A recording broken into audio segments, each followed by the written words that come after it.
Саламатсыз ба? Мен есімім Абуов Амир Нұржанұлы. Бұл тарих бірінші курс, бірінші семестр, бірінші СРС жұмысы бұл.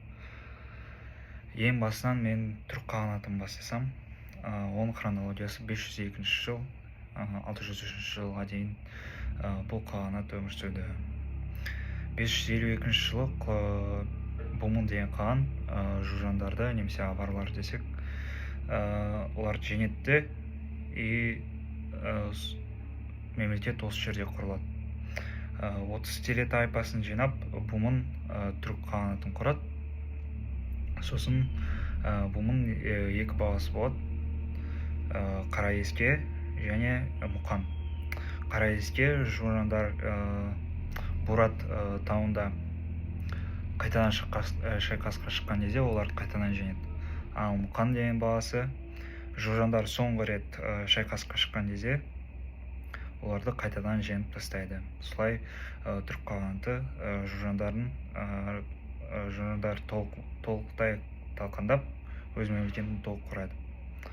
Сосын бізде осыдан кейін негізгі оқиғаларды айтсақ, 6 ғасырда Иштеми, яғни Бумын хан інісі батысқа қарай жорық жасайды. Сондай ары қарай не болады? Басқа жорық қарай жасаған кезде 555 жылы олар Аралға жетеді, және эфталиттер кездеседі, және эфталиттер түрік қағанатын тоқтайды. Сосын 563 жылы және 567 жыл аралығында Иран плюс түркі, яғни ирандықтармен, яғни сол кездегі парсылар түріктермен қосылып, эфталиттермен соғысады. Сосын эфталиттер жеңіп қалады. Осы оқиғаны картада көрсетсек, мына жерде мына қисық картаны, Қазақстан картаны салсақ, түріктер мына жерде болған, жетісу жеріне жақын болғанда, и батысқа қарай Иштеми жорық жасаған кезде Арал жерінде, мына жерде, яғни оларды эфталиттер тоқтатады. И солар 4 жылда, 63-тен 67 жылға дейін олар соғысып, эфталиттер жеңіп қалады, и түркілер ары қарай барады. 6 ғасырдың 70 жылдарында түріктер осы Қазақстан жерінен да үлкен алып мемлекет құрайды, солтүстік Кавказ мен Қара теңізге дейін жетеді. Тағы бір қызық факт айтсам, ирандықтар мен қытайлықтар сол кезде түрік қағанатына салық төлеген. И бұл мемлекеттің тағдыры қалай болды? 581 жылы Тобо билігі кезінде, Тобо деген хан билігінің кезінде бізде билік үшін талас басталады. Билік үшін талас басталған кезде мемлекет әлсірейді. Мемлекет әлсіреген кезде ол немесе екіге бөлініп кетеді, немесе үшке бөлініп кетеді, немесе толық жоғалып кетеді мемлекет ретінде. Солай бізде хронология бойынша 603 жылы түрік қағанаты екіге бөлініп кетеді. Осы түрік қағанаты екіге бөлініп кеткен кезде бізде екі мемлекет пайда болады: батыс түрік қағанаты және шығыс түрік қағанаты. Мен басында шығыс түрік қағанаты туралы айтып кетейін, батыс түрік қағанаты туралы айтып кетейін. 603 жылы және 704 жылы аралығында өмір сүрген қағанат 10 негізгі тайпадан тұрған, 5 тулу, 5 мүшеби тайпасынан, оның бәрі біледі. Астанасы Суяб болған, және екінші астанасы жазғы ордасы Мыңбұлақ болған. Осыны айтып кетсем, қысқы Астана сол кезде мал шаруашылығының көшпелі болғандықтан қысқы Астана негізі болған. Себебі қыстау бізде қыс қашан басталады? Күздің жартысы келген кезде бізде уже қар жауа бастайды. Сол үшін қыстауға біз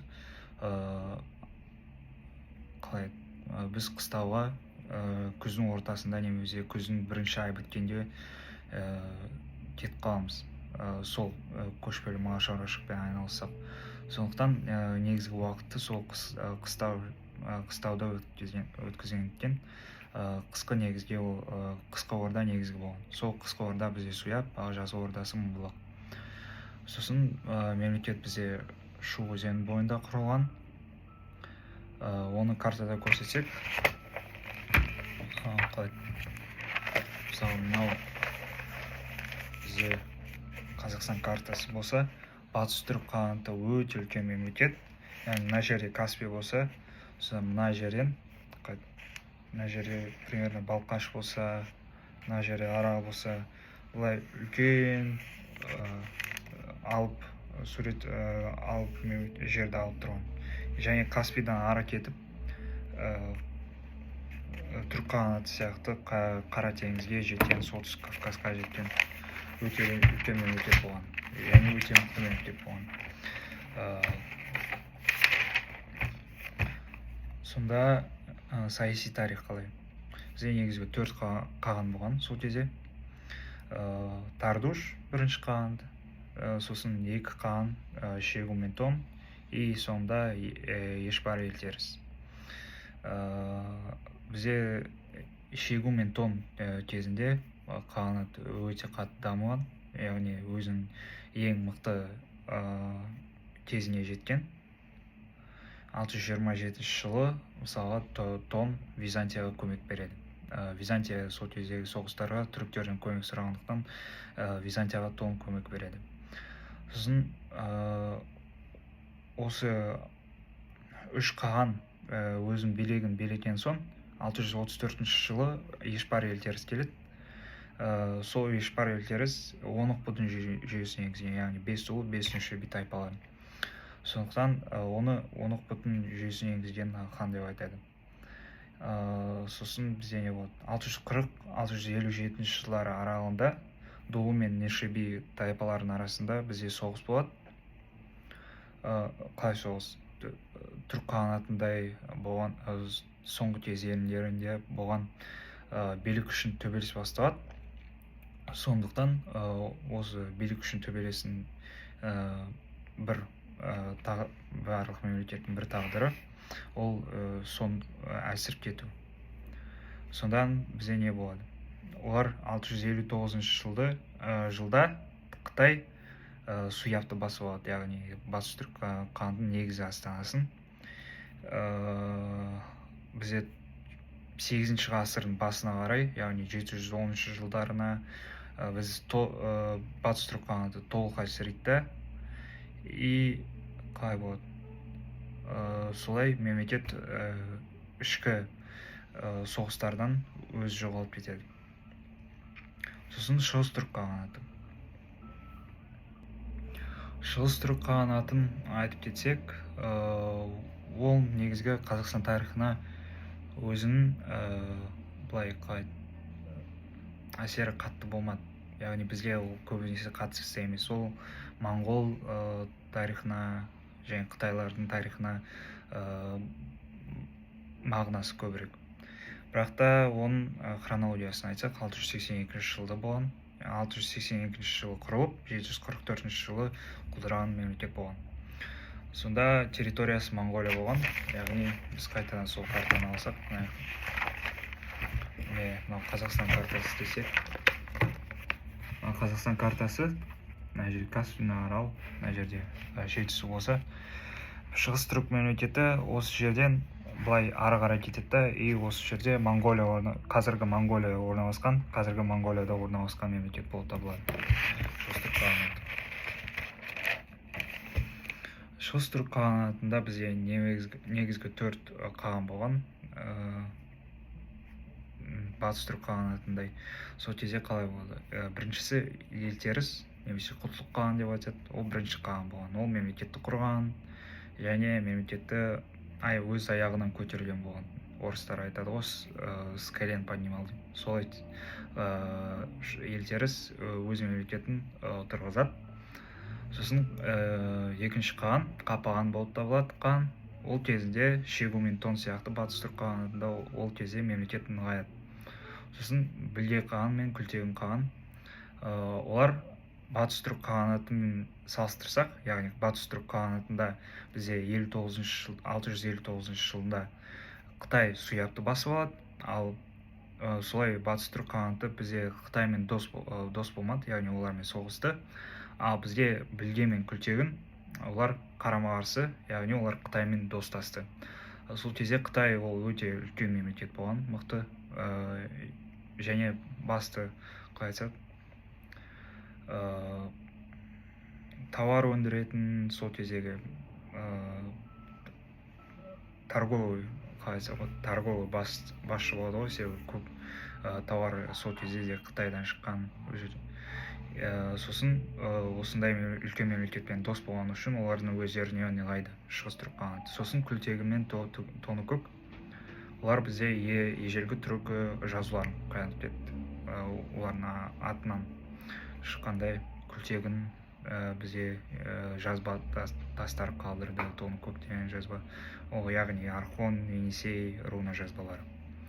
Солай осы түрік қаған өтіп кеткен соң шығыс түрік қағанаты ыдырып кетеді, мемлекет ретінде жоқ болып кетеді. Сосын бізде 704 жылы Түргеш қағанаты құрылады. Түргеш қағанаты ол хронологиясы 704-756 жылдар аралығында болды. 6 ғасырда, ол яғни хронология байланысты емес, ол 6 ғасырда әлі тайпа ретінде жүрген кезде, толық мемлекет емес, Шу мен Іле өзендері мекендеп жүрген. Сосын 704 жылы олар Жетісуда өз мемлекетін құрайды. Шаш қаласынан Шығыс Түркістанға дейін олардың мемлекеті жеткен. Шаш қаласы ол бізде қазіргі Ташкент. Оны картада көрсетсек, Қазақстан картасында Жетісу жері былай қоршап алсақ, кішкене былай Өзбекстан жеріне кіреді, Шығыс Түркістанға дейін жетеді. Кішкене, осылай. Түркілер мемлекетімен салыстырсақ, олардың мемлекеті қатты үлкен болмады. Сосын Түргеш қағанаты, оның негізгі астанасы Суяб болған, Шу өзен бойындағы астана. Және оның екінші астанасы ол Күнгіп болған. Сосын Түргештер батыс түрік қағанатындай екіге бөлінген, сары Түргеш және қара Түргеш болды. Оның негізгі қағандарын және саяси оқиғасын айтсақ, үшлік қаған, яғни бірінші қаған, ол бізде 704-706 жылдары 704-706 жылдары билік еткен. Сосын батыс түрік қағанатын оқиғасы кезінде үшлік сол Қытайларды жеңеді, Қытай соғыс бастаған кезде. Сосын 708 жылдары Қапаған бізде шабуылдайды. 8 ғасырдың басында бізде ең танымал оқиға ол арабтардың шабуылы Орта Азияға қарай, яғни Кутейба ибн Муслим бізде Орта Азияға қарай арабтардың шабуылын жасайды, ислам дінін тарату үшін. 709 жылы олар Бұхараны жаулап алады, 714 жылдары олар Ресвиджапты жаулап алады. Потом Сұлу қаған, ең мықты қаған Түргеш қағанатында.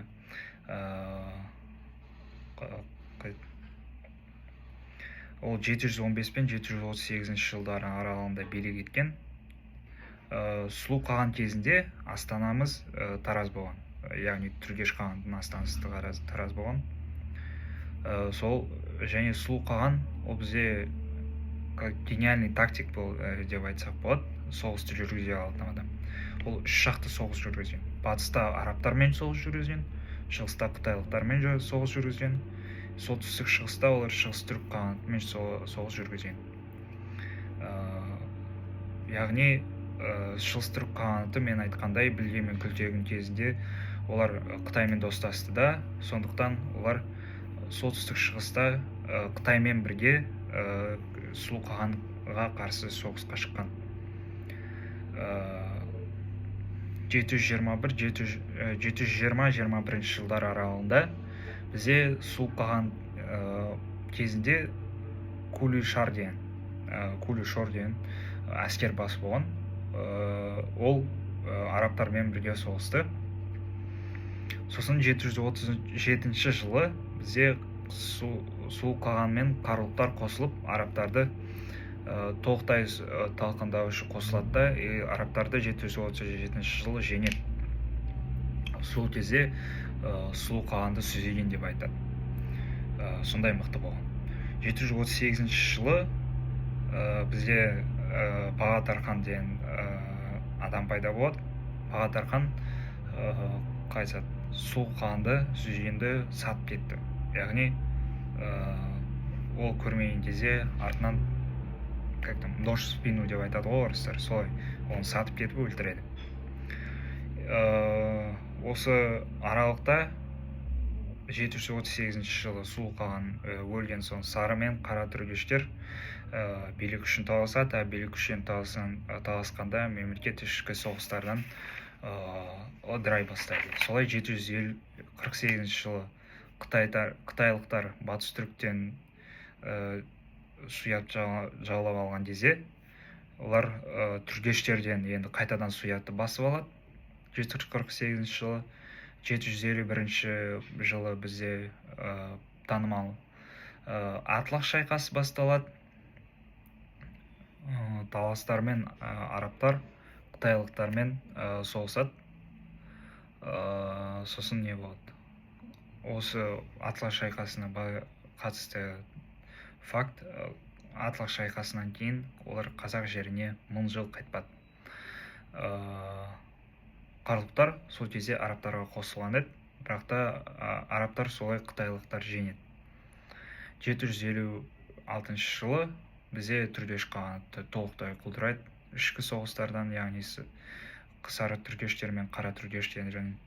Ал сосын бізде 756 жылы жаңа мемлекет құрылады. Ол қандай мемлекет? Ол Қарлық мемлекеті.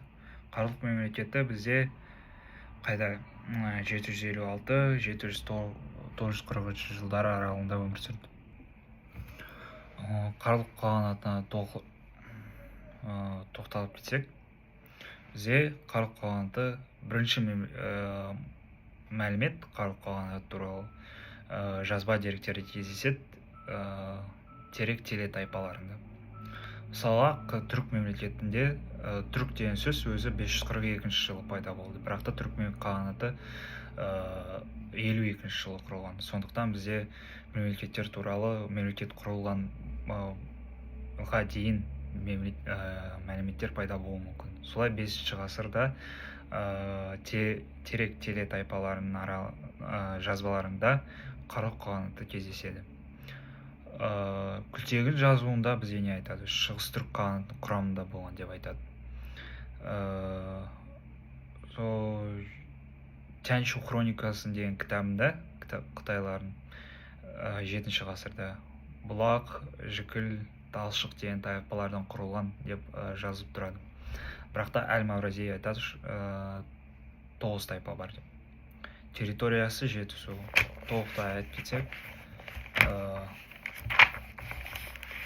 мына жерде Жетісу Балқаш өзен астында, яғни оны Балқаш өзенінің мына жақта шекарасы болғанда, Балқаш өзенінің астында былай кішкентай дөңгелек сияқты орындалады. Олардың мемлекеті түрік мемлекетімен салыстырған кезде өте кішкентай болған. Сосын Қарлық қағанатында астанасы Суятпен баласағын болған. Худуд аль-Алам деген зерттеушінің еңбегінде ол жерде 20 қала бар деген жазу бар. Білге Күл Қадыр хан, ол бізде бірінші қаған.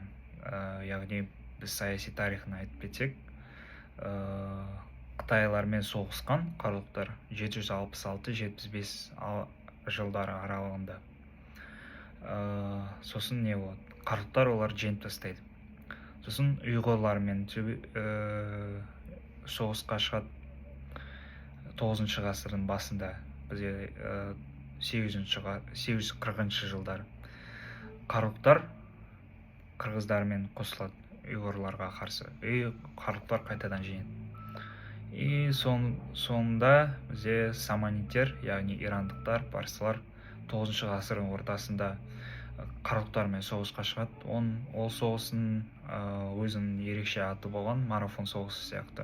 Оның аты Ғазауат соғысы болған. Солай Қарлұқ қағанаты, былай ойласақ та, ішкі соғыстар басқа мемлекеттерге салыстырған кезде ішкі соғыстардан емес, қарама-қарсы сыртқы саясаттан, сыртқы соғыстардан ыдырап кеткен мемлекет болып табылады. Қарлұқ қағанатынан кейін бізде Оғыз қағанаты енеді. Оғыз қағанаты бізде басқа мемлекеттерге қарасақ, оның бізде нақты датасы жоқ, бірақ та оның өмір сүруі Оғыз қағанатының 9 ғасырдың соңы мен 11 ғасырдың басының аралығында, яғни олар бір ғана ғасыр өмір сүрген, осы қағанат өмір сүрген. Сегізінші олар туралы жазба деректер тоже мемлекет құрылуының алдында пайда болған, яғни 8 ғасырдың ортасында Оғыз қағанаты тайпа ретінде болған кезде олар Жетісудан Сырдарияға қалай көшіп кетеді, Сырдарияның төменгі ағысына қарай көшіп кетеді. Сосын 9 ғасырдың соңында олар мемлекет құрайды. Астанасы Янди кент деп аталады. Қытай деректерінде Эймур, Баяндур, Қайлар деген тайпалардан құраған деп жазылады. Ол туралы зерттеушілердің бізде екі зерттеуші бар негізгі, Махмуд Қашқари мен Әл-Маврази. Олардың қала туралы ойлары әртүрлі. Тайпа туралы ойлары әртүрлі. Махмуд Қашқари 24 тайпа дейді, Әл-Маврази 12 тайпа дейді. Оғызнама еңбегінде, яғни Оғыздардың шығармасы Оғызнама, ол жерде 12 облыс деп жазылып тұр. Яғни Оғыз қағанатында 12 облыс болған деп. Осыны айтып кетсек, Оғыздарда өздерінің лауазымдардың аты ерекше болған. Мысалға, түрік мемлекеттерінде, яғни түрік қағанаты, батыс түрік қағанаты, сосын түргештер, одан ары қарай жүргендер түрік қағанаттары, оларда примерно бірдей болған деп айтсақ болады. Ең біріншісі қаған, сосын ұлық, яғни ақсүйектер, сосын Ябғу, Шап, Белтебір, Бұрықтар, Тархан, олар соттармен айналысқан, сот істермен. Сосын бектер мен селифтер, олар әр мемлекетке қарағанда әртүрлі болуы мүмкін, бірақ та олар лауазымдардың, былай айтсақ, осы аттары примерно әр елде бірдей болған. Бек пен селифтер батыс түрік қағанаты, олар салық жинаған, бектер жергілікті жердің басшысы, яғни бір әкімдер айтсақ болады, ал селифтер салық жинаушылар болған. И қарабұдындар, ол жай халық, және соңғысы тат, ол құл болған. Сол кезде құлдық кезінде ең төменгі социальное положение сол тат болған, яғни құл болған. Қазірде ең төменгісі ол жай адам болу. Себебі қазір құлдық деген жоқ. Солай Оғыздарда өздерінікі болған аттары, уникальный. Оларда билеушіні Жабғу дейтін. Билеушінің өзінің отдельный мұрагері болған, яғни баласы ма, немесе өзінің інісі болуы мүмкін. Оны Инал деп айтқан. Иналдың өзінің ұстазы болған. Иналдың ұстазын Атабек дейтін. Жабғуның әйелі, яғни мемлекет билеушінің әйелі, ол хатун деп айтады, бірақ та бізге көшіп кеткен кезде осы сөз қатын деп болып кетті. Сол кезде қатын десен, ол біз сияқты оскорбление деп саналмайды. Ол Жабғуның әйелі болған. Ал Жабғу ол бізде мемлекет билеушісі. Сосын Жабғуның кеңесшісі, яғни советчик короля, орыстарда айтсақ, Күл еркін, ал әскер басы ол бізде сүйбашы болған. Оғыз қағанаты пайда болуына қарай бізде құрылтай сияқты жиналыстар пайда болды. Солай мемлекеттерде жылына бір рет құрылтай болған обязательно. Құрылтайда қалай болған? Оң жағында олар бізде боз оқтар отырған, сол жағында үш оқтар отырған. Оң жақта боз оқтар, олар ханның оң қолы деп айтсақ болады. Сосын күл еркін жиналысы, ол конкаш. Күл еркіннің өздерінің жиналысы болған. Күл еркіндер олар хан жабғуның кеңесшісі болды. Сосын Еділ мен Жайық аралығында біз саяси тарих айтсақ, ең бірінші шайқас Еділ мен Жайық аралығында олар печенегтерді жаулап алады. 9 ғасырда.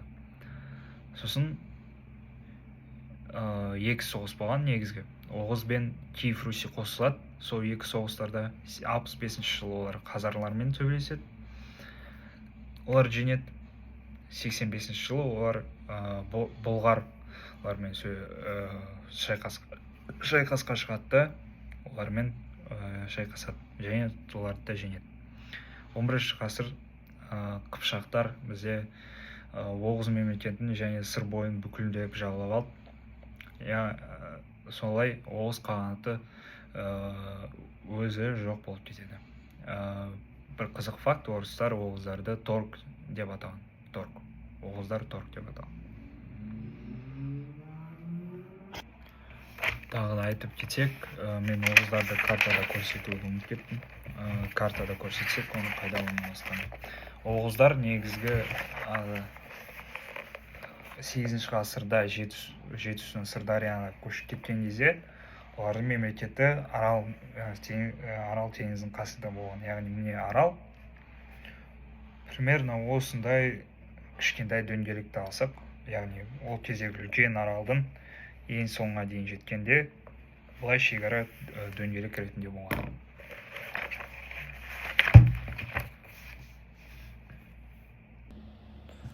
Сосын бізде ұйғыр қағанаты хронология бойынша. Ол оғыздардан кішкене бұрын құрылған мемлекет, бірақ та тапсырма бойынша олар оғыздардан кейін тұрғандықтан мен осыны 5-ші мемлекет ретінде айтып отырмын. Ұйғыр қағанаты.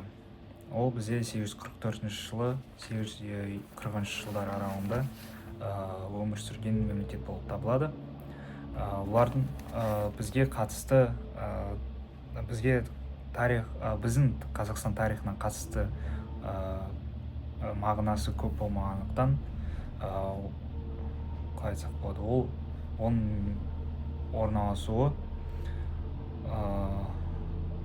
монгольское плато деп айтады орыстар осы жерді. Бірақ та нақты айтсақ, ол Монголия қазіргі және солтүстік Қытайдың кішкентай бөлігі. Оны картада көрсете алмаймын, себебі ол Қазақстанның өте ары жер, ал менде картада тек қана Қазақстан жері орналасып тұр. Сонда қалай айтсақ болады? Оның астаналары Ордабалық және тек қана Ордабалық, оның екінші астанасы болмады. Сосын бізде қалай ол мемлекет құрылды? 744 жыл деп айтсақ, ол бізде шығыс түрік қағанатын құлдыраған жыл. Кішкентай связьді көруге болады. 8-ші ғасырдың ортасында бізде Құтлық Білге Күл қаған деген хан пайда болады. Оны орыстар қысқаша Пейло деп айтады. Ол бүкіл ұйғырлардың күшін, сол кезде ұйғырлар олар түріктерден бөлінген теле тайпаларын жиналған тайпасы деп санасақ болады. Сонда ұйғыр қағанатын құрады, шығысқа түрік қағанатын талқандап. Осы ұйғыр мемлекеті 744 жылы өзін мемлекет деп жариялайды. Сосын бізде 744 пен 779 жылдар аралығында бізде нығаю кезеңі пайда болады. пейло, яғни құтлық білге күл қаған бізде 47-ші жылға дейін билік етеді. Сосын оның баласы Баянчур немесе Моюй қаған 59-ші жылға дейін билік етеді. Осы кезде мемлекет қалай айтсақ түрік қағанаты сияқты с колен вставал, яғни өз әлсіреген бастапқы кезеңінен тұрақты мемлекетке қарай өсіп кетті. Сосын Бодю қаған деген пайда болады. 759 жылдары мен 79 жылдар аралығында билік еткен, яғни 20 жыл билік еткен. Ол ең нығайған кезет. Сол кезде қалай ол ең басты қалай оқиғаларға келсек, ол Қытайға көмек беруі соғысқа. Мысалға ішкі династия Тан деген болған Қытай мемлекетінде. И олар бізге көтеріліске шыққан кезде Қытай ішінде восстание деп айтады ғой орыстар. Ань Лушан деген адам бізге 755 жылдар 55 пен 63 жылдар аралығында бізге Ань Лушан деген адам көтеріліске шығады династия Тан үшін. Сол кезде Бодю қаған ұйғырлар Қытайға оны басып алу үшін көмектеседі. Сосын экономиканы көтерген қаға болып табылады. Сосын қалай Қытай мемлекетін сол кездегі жібек жолында сауда-саттықты бақылаған адамдар болған. Сол кезде ол тағы не болды? Бодю қаған манифестоны мемлекеттік дін ретінде жариялаған болады. Сондықтан бізде Қытай мемлекетінде қазір ислам немесе христианство деген көбінесе жоқ. Егер де ол жерде дін бар болса, көбісі адамдардан мысалға атеизм немесе агностик деп айтсақ болады. Ол кезде қазір буддизм немесе конфуцианство бар. Конфуцианство ол қытайлардың өздерінің діні. Сосын 79-840 жылдар аралығында өте үлкен әлсіреу кезеңі болған. Яғни сол қалай әлсіреу кезеңінде өзінің ішкі мәселелері пайда болған. Неге? Себебі қағандар жоқ пайда болған. Жоқ болып кеткеннен мықты қағандар. Мемлекеттің ішінде басқа мемлекеттерде сияқты билік үшін талас пайда болды. Билік үшін талас ол бізде тек қана бір тағдырға жеткізеді, яғни мемлекетті құлдырамыз. Сосын Енисей қырғыздары бізде ұйғырларға біз қалай айтсақ болады, өте үлкен қауіп төндірген болатын. Сосын бізде ұйғырлардың кішкене сарматтарға тағдыры ұқсайды. Олар қалай айтсақ болады, сарматтардың құлдырау себебі ол не болды? Адамдардың саны өте аз болып кетті. Себебі бізде жаңбыр жауған жоқ. Солай бізде қалай урожай жоқ болып кетті. Яғни көкөніс егіншілік өспеді, малдарға тамақ болмады. Солай бізде ашаршылық пайда болды. Тамақ болмады жейтін. Солай бізде ұйғыр мемлекеті осы көп негізгі мәселелерден 840 жылы Енисей қырғыздарына толық жеңіп кетеді. Солай бізде ұйғыр мемлекеті жоқ болып кетеді. Сосын бізде не пайда болды? Ұйғыр қағанатының бізде Қимақ қағанатынан кейін оғыздардан кейін пайда болған Қимақ қағанаты, одан кейін бізде Қарахан мемлекеті пайда болды. Қарахан мемлекеті 942 жылдары және 1212 жылдар аралығында өмір сүрген. Қалай айтсақ болады. Оның территориясы тоже жетісу. Жетісуның қалай айтсақ, мынандай карта бар. Осы ең басында олар жетісу орнында орналасқан болатын. Бірақ та оның саяси тарихында олар өте үлкен болып өсіп кетті. Астанасы Баласағұн болған. Осы мемлекеттің негізін қалаған, яғни ең бірінші қалған деп айтсақ болады, ол Сатуқ-Бауғара деп болған. Сосын бізде не болды? Бізде екі негізгі тайпады деп айтсақ болады, Яғма және Жекіл. Олардың өздерінің тотемі болған, яғни олардағы жануарларға табынды деп айтсақ болады. Сонда бізде тотемизм, яғни арыстандар Яғмада және Жекілдерде бура мен аюлар. 955 жылы Сатуқ-Бауғара 42 жылы құрған мемлекетінен билік еткенде 55 жылы ол қайтыс болады. Сосын 960 одан кейін Мұса қаған таққа отырады. Мұса қаған бізде ең басты жасаған нәрсесі ол мемлекетті дінді ислам ретінде жариялады. Яғни Сатуқ-Бауғара ол да мұсылман болған, бірақ та Сатуқ-Бауғара ол не істеді? Сатуқ-Бауғара ол бірінші өзі ислам мемлекеті ислам дінін қабылдады. Ешкімге оны обязывать еткен жоқ. Ал Мұса қаған ол исламды толықтай таратып жіберді. Сосын 11 ғасырдың 30 жылы 40 жылдары Ислам ин Насрдың тұсында, яғни осы ислам емес, Ибрагим ин Наср қаған тұсында олар екіге бөлініп кетеді. Батыс Қарахан мемлекеті, Шығыс Қарахан мемлекеті. Сонда бізде екіге бөлінгендіктен әр мемлекетте өзінің екі астанасы пайда болған. Ол батыстағы астаналар ол Үскент пен Самарқан, ал шығыстағы астаналар ол Баласағұн мен Қашқар болған. Сосын 11 ғасырдың 30 жылдары Қарақытай мемлекеті бізде жетісуға кіреді. Солай бізде конфликттер басталады Қарахан мен Қарақытайларда. Екі негізгі соғыс болады. 37 жылы Самарқандта соғыс болады, 41 жылы Катуанда деген жерде соғыс болады. Самарқандта қарахандықтар өздері болған, қарахандықтар Қарақытайларға қарсы соғысқан. Солар Қытайлар ол соғысты жеңеді. Сосын 41 жылы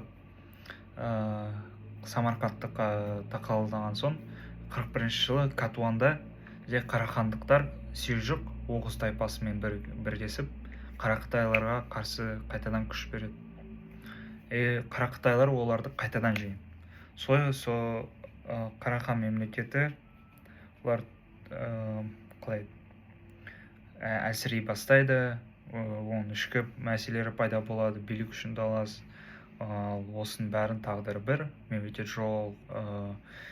жоғалу шегінде болады әлсірегеннен кейін. Бірақ та бізде негізгі мен айтқандай түрік қағанатында өздерінің лауазымдары болған, оғыздарда өздерінің лауазымдары болған. Бірақ та қарахандықта бізде лауазымдар емес, бізде ислам діні таралғандықтан бізде кейбір салықтар жиналған. Сол екі салықтың негізгісі сол иқта мен вақф болған. Иқта ол бізде хан туысқандарына берілетін жер. Ол қарапайым халыққа салынатын салық. Ал вақф ол дін басына берілетін жер. Ислам діні, яғни имамдарға жер берілетін болған. Ал осылай екі негізгі салық, вақф пен иқта. Сосын қарахандық мемлекеттерінде екі негізгі адам туылды, екі негізгі тұлға. Жүсіп Баласағұн және Ахмет Игүнеки пайда болды. Олардың өздері еңбектері өте көп, оны білесіздер. Қарахан мемлекетінде көп кесенелер салынған болатын. Айша биби, Бабаджа қатын, Таразда, Отырарда мешіт салынған, моншалар салынған. Сосын батыс Қарахан мемлекетінің Хорезм Шах Мұхаммед басып алады 1212 жылы. Наймандарды, сол кездегі наймандар оны күшіліктен қалған басқа, олар шығыс Қарахан жерін алады. Солай бізде Қарахан мемлекеті ең басты маңызы тарихта олар дамыған орта ғасырға ең бағыт. Яғни 10-12 ғасырлардағы мемлекеттер болып табылады. Сосын бізде Қарақытай жерлері пайда болады. Қарақытай мемлекеті ол кім? 1125-1212 жылдар аралығында өмір сүрген. Яғни олар жоғалып кетті. Кешіріңіз. Мен қайттым. Қарақытай мемлекеті 1125-1212 жылдар аралығында өмір сүрді. Яғни Қарахан мемлекетімен бірге олар жойылып кетті. Қарайды. Мемлекет құрылған тайпа. Ұйғырларда мысалға мен айтқанда Терек тайпасынан құрылса, бізде қарақытайлықтар олар қидан, яғни Орта Азиялық тайпаладан, уже түрік емес, Орта Азиялық тайпадан құрылды қидандар. Сосын құрылған аймағы көп мемлекеттерінде Қарақытайдың құрылған аймағы Жетісу жері болып табылады. Мына жер Қазақстан картасы деп санасақ, мына жердегі Жетісу жерінде Қарақытай мемлекеті пайда болды. Қарақытайдың 1125 жылы болған бірінші билеушісі кім болды? Бізде бірінші билеушісі Елудаши болды. Елудаши осы мемлекеттің негізін қалаған, осы мемлекеттің астанасы Қызордасы болған, ал оның оғыздарда сияқты өзінің уникальный лауазымдары болған, яғни бірегей. Оғыздарда Жабғу болса бізде билеуші, Қарақытайлықтарда бізде басшысы Гурхан болған. Елудаши қайтыс болған кезден оның әйелі таққа отырған, сол 1143 жылы. Яғни Қарақытай мемлекетінің басты ерекшелігі қандай? Ол мемлекетте ең бірінші әйел адам таққа отыра алатын. Бірақ та оның саяси тарихы қысқа болғандықтан 1212 жылда оның Хорезмдер, наймандықтар Қарақытайды басып алады. Хорезм батыс жерді басып алады, наймандар шығыс жерді басып алады.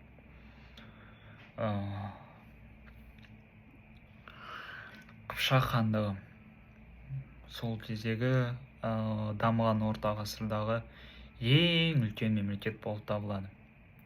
Территориясы, осы территорияның өзінің аты бар. Ұйғырлардың жерінде, мысалы біз Моңғольское плато деп айтсақ, орыстарда Қыпшақ хандығында Дешті Қыпшақ деп атаған.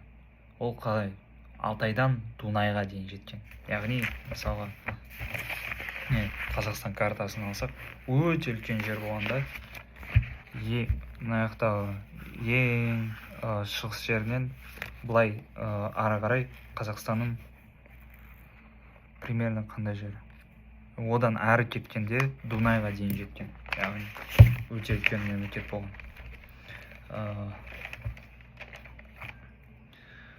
Сол бізде үлкен мемлекет болғандықтан, ол оң қанат пен сол қанатқа бөлінген. Оң қанат батыс Дешті Қыпшақ, сол қанат шығыс Дешті Қыпшақ. Осы батыс пен шығыс Дешті Қыпшақ жерін бөлген Жайық өзені болып табылады. Сонда оң қанаттағы батыс Дешті Қыпшақтағы астана бізде Сарайшық болып табылады.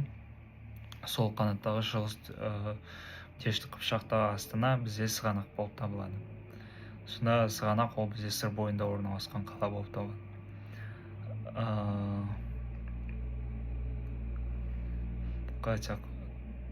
11 ғасырдың басында бізде Қыпшақ хандығын Оғыздар қағанаты сияқты бізде басты точный даталар, нақты даталар бізде құрылғандағы жоқ. оның негізгі өмір сүруі 11 мен 13 ғасыр арасында, 13 ғасырдың басының арасында. Сонда олар 11 ғасырдың қимақтар оғыздардың жеріне келеді. Яғни оғыздар мен айтқандай 11 ғасырдың басында оларды қимақтар жаулап алады да, солай қимақтар оғыздарды вытеснять етіп, оғыздар Сырдарияда оғыздардың мемлекетінде өзін құрады. Сосын бізде қалайды. Орыстар бізді қыпшақтарды қалай айтқан? Половец немесе половцы деп атайды. Қыпшақ хандығын туралы бізде саяси тарихы туралы көп ақпарат жоқ.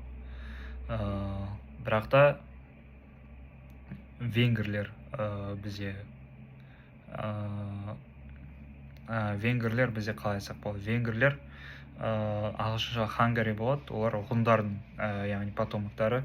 Олар бізде қыпшақтар туралы қалай айтады? Кун немесе құман деп оларды атаған. Және кодекс Куманикс ол қыпшақтардың негізгі кітабы.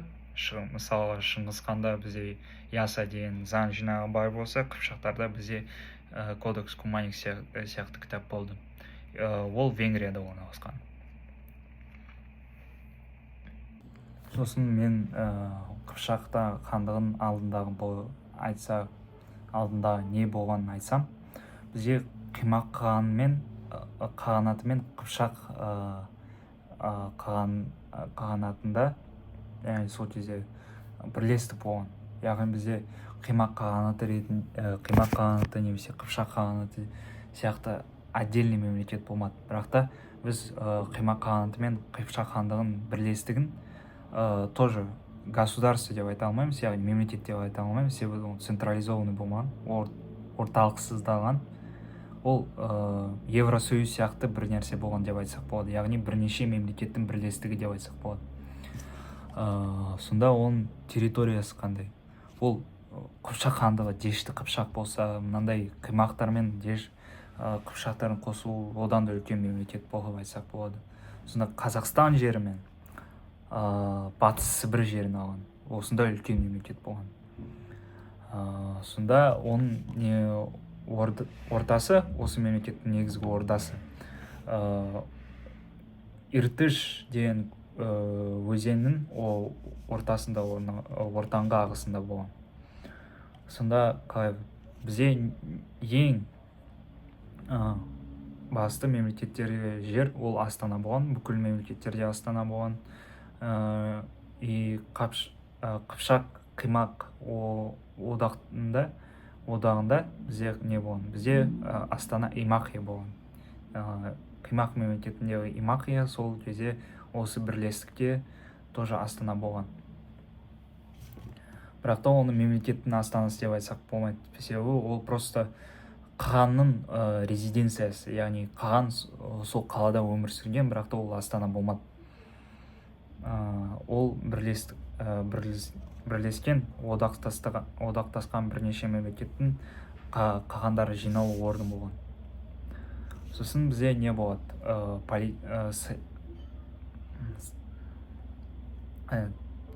Саяси оқиғасы. Бізде яғни нақты даталар жоқ. Қыпшақ хандығының сияқты ол бізде құрылу басталуы 9-10 ғасырларда болған. Гардези жазуы бойынша бізде Қимақтар мен Қыпшақтар өздерінің собраниясы болды. Олар ұйғыр қағанатына бөлініп кетеді сол кезде. Және олар батыс ұйғыр қағанатынан батыс жерге көшіп кетеді де Иртыш көліне барады. Орыстар оларда при Иртыше деген жерде, яғни Иртыштың жақын жерінде орналасты деп айтады. Сосын 9 ғасырдың соңында бізде осыдай екі тайпа одақтасып, үлкен мемлекет құрады. Бірақ та оны мен айтқандай мемлекет деп айтса болмайды, ол бірнеше мемлекеттің қосылуы.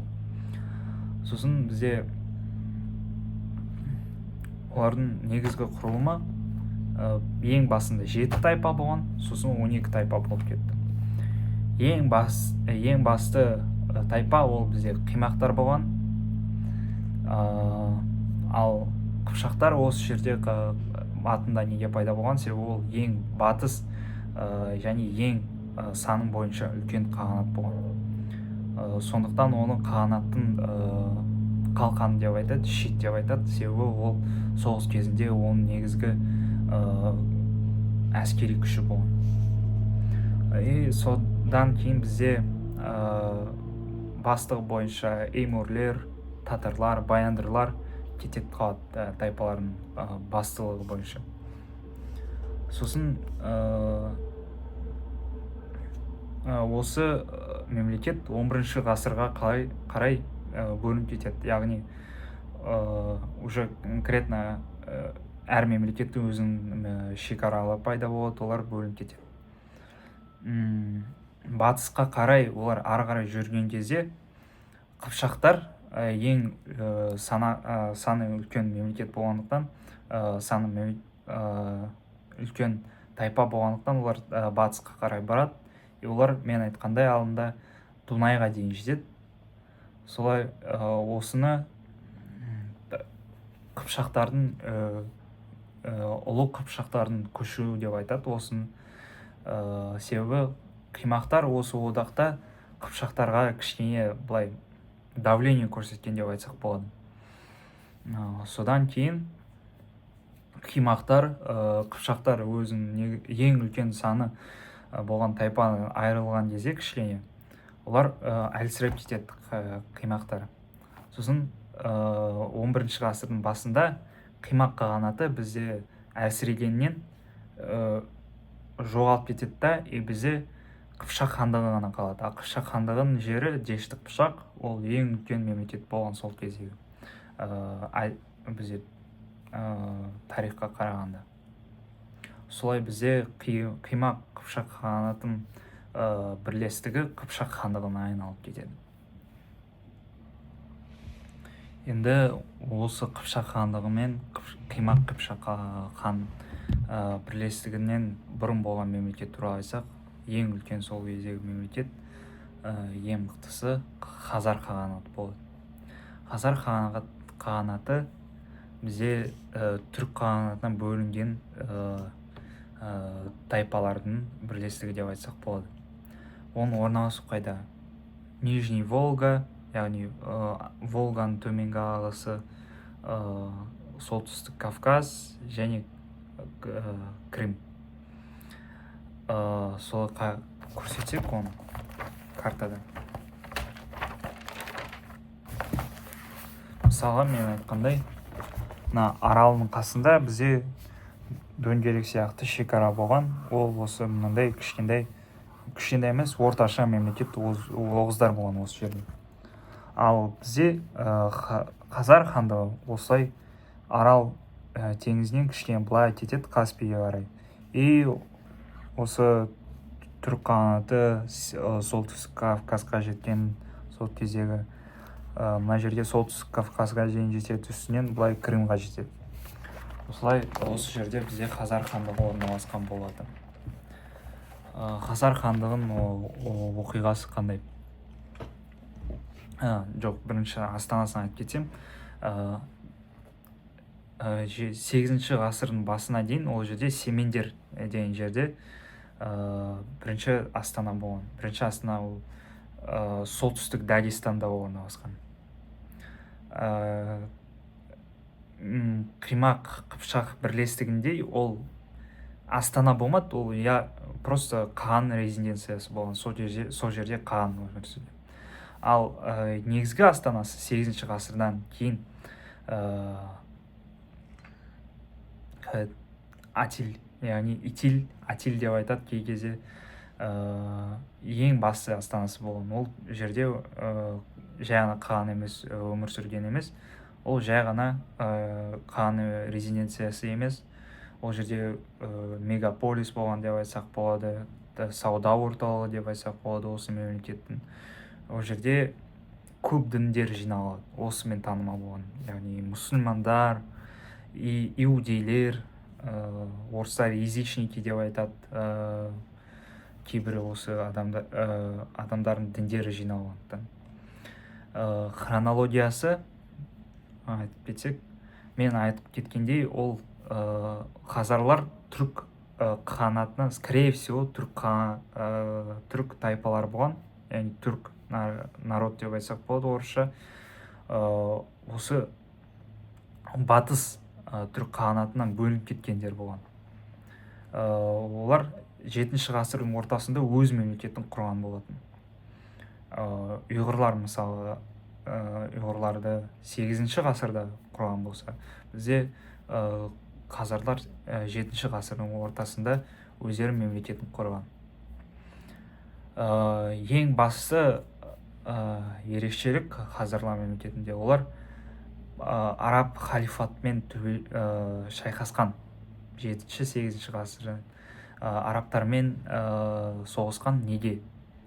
Себебі олар сол кездегі көп мемлекетте салыстырсақ, бірақ та көп емес, қазіргі дамыған орта ғасырдың мемлекеттерімен салыстырсақ, ол кезде дамыған орта 900-1200 жылдар, ол кезде көбісі ислам дін алса, бізде хазарларда 740 пен 860 жылдар аралығында, яғни дамыған орта ғасыр әлі бастамағанша, бізде иудаизм болған. Яғни олар иудаизм қалай тарап кетті? Олар мемлекеттік дін деп жариялаған жоқ, бірақ та оны бастық қылған, және бек, сол кездегі әскери бастық деп айтсақ, оны иудаизмді қабылдады. Себептері, скорее всего, араб халифатымен шайқасқа шыққандықтан, олардың ислам дінін қабылдамаймыз деп намыстанған үшін иудаизмді қабылдаған шығар. Сосын ол жерде билік қалай жүрді? Бізде екі негізгі басшы болған, бастық қылған, яғни ол біздің президент деп айтсақ болады. Ал бек, ол мысалы, бек ол бізде әскери бастық болған. Оларды қалай айтсақ болады? Мысалға, қағанды біз имам деп айта аламыз, ал бек ол бізде реальный президент болған мемлекетте. Яғни имамды ешкім тиіспейді, оны құдайдың қасына қояды. Бірақ та оның билігі ол былай ритуальный болған, орыстар айтады, номинальный болған. Яғни ол мемлекеттің мәселелерін шешпеді, ол просто айтсақ, просто статусы үлкен болған, бірақ та оның билігі болмады.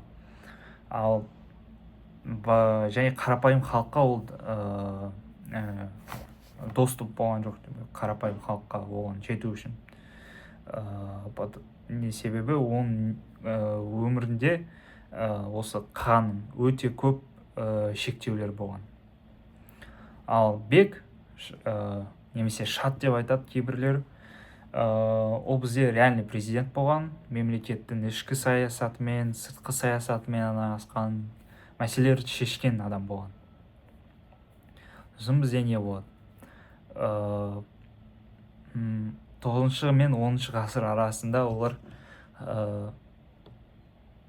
әлсіреген, орталықтандырған билік күші жоқ болып кетеді да. Бек, мен айтқандай, бек немесе шат, ол қағанның статусын алайын деп, ол қағанның билігін одан да ұрлай бастайды да. Осыдан ішкі саясатта кейбір қақтығыстар пайда болады. Идеологияның қарсыластарының. Сосын бізде сырттан осы кейбір опасностьтер болған. Бірінші печенектер, бірақ та печенектерді оғыздар жаулап алады, біздің оғыздарды тарихын оқысақ.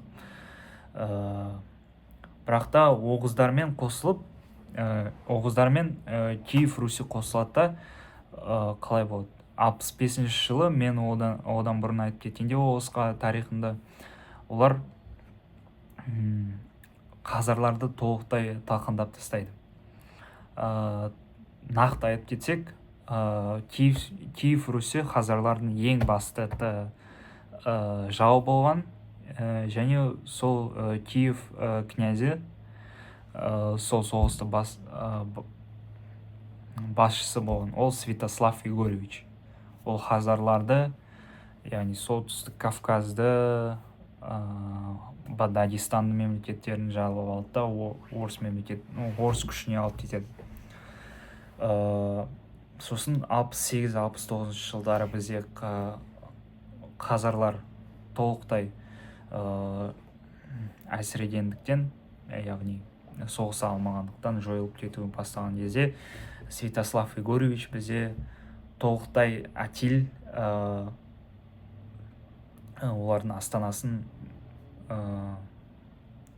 отқа жанып тастайды, сжег столицу деп айтсақ болады. Енді сол дамыған орта ғасыр және орта ғасырдың ең соңғы мемлекеттеріне тоқталсақ, олар негізінен кішкентай және әлсіз мемлекеттер. Мен негізгі төртеуін алып кетем, яғни наймандар, жалайырлар, меркіттер және керейлер. Наймандар бізде 8-ші ғасыр мен 12-ші ғасырдың аралығында қазіргі батыс Монғолия мен Алтай жерін мекендеген қағанат болатын. Олар сол кездегі Шыңғыс ханның Моңғол империясының құрамына кірген. Бірақ та сол кішкентай мемлекеттерін, яғни Моңғол империясы қарсы шыққан кішкентай мемлекеттерін ең такой мықтысы, ең ұзақ тұрған мемлекет болып табылады. Бірақ себебі көп кішкентай мемлекеттер объединенный политика деп айтады, яғни ұлыстарға бөлінуі, Шыңғыс ханның үлкен мемлекет жаулап алуына қарсы шыққан мемлекеттердің көп болған. И Найман ол ең мықтысы, ең ұзақ тұрған. Сосын Найман ол бізде 12-ші ғасырда, 13-ші ғасырда олар толық жоқ болып кеткеннен кейін көбісі Жошы ұлысына кіріп кетті, яғни Алтын Орда. Қазіргі Қазақстанда Найман ол ұлы жүздің ең үлкен ру деп айтсақ болады. Көбісі прикол ұстайды ғой, наймансың ба деп. Солай бізде қазақтың этногенезіне әсер еткен ең үлкен тайпа деп айтсақ болады наймандар. Сосын бізде кім жүреді? Керейлер. Керей, олар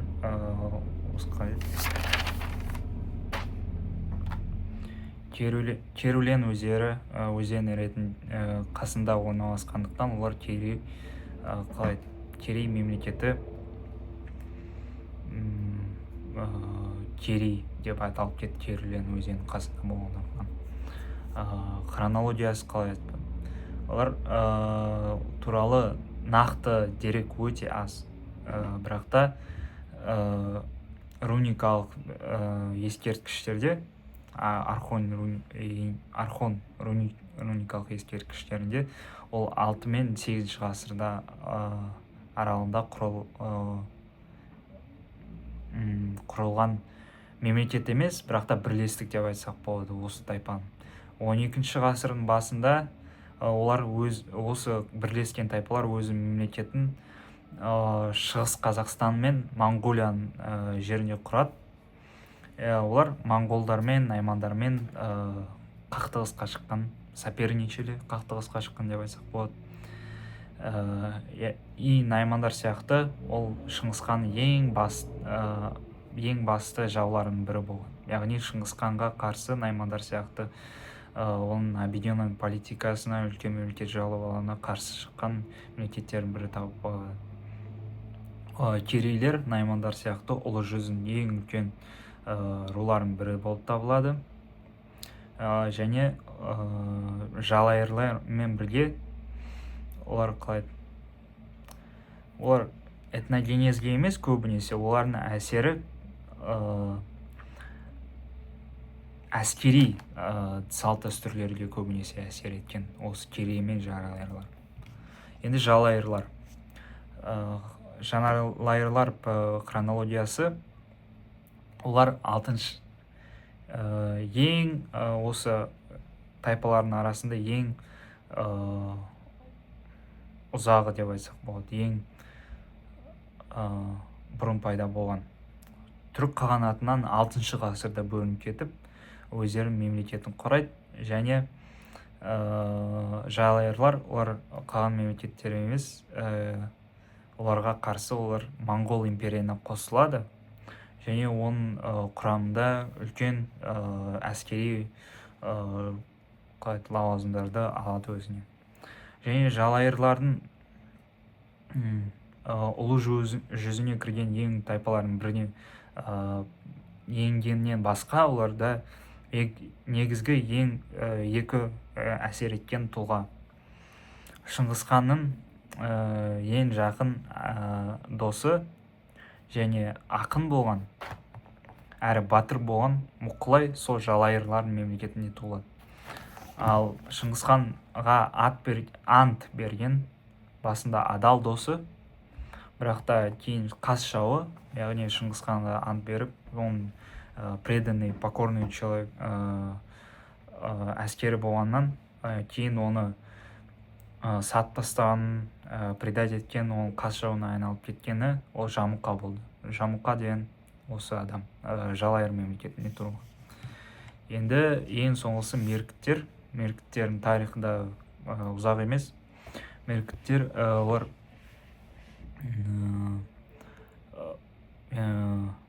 қалай айтсақ, орыстар айтады, многоязычное племя, көп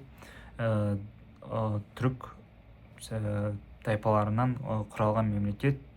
Ол ары бері көше берген, яғни Байкалдан оңтүстік Сібірге дейін көше берген халық болған. Ол да наймандар, керей сияқты Шыңғысханға қарсы күш көрсеткен үлкен мемлекеттің бірі табылады. Бірақ та Шыңғысхан талқандауынан кейін меркіттердің көбісі үлкен Қазақстан жерінде шашырап, өзін мемлекет ретінде жоғалтып алады. Сосын меркіттер олар ұлтын ұлы жүзге енбеді, бірақ та орта жүздің көп руларына, тайпаларына, этногенезіне әсер еткен тайпа болып табылады. Солай бізде орта ғасыр мен дамыған орта ғасырдың мемлекеттері бітеді. Ары қарай бізде қалай айтсақ болады, орта ғасырдан кейінгі болған мемлекеттер пайда болады. Осылай мен СРС жұмысым бітеді. Конспекттері Teamsқа жіберілген. Кесте мен картаны мен жұмысты тоже Teamsқа жіберілген.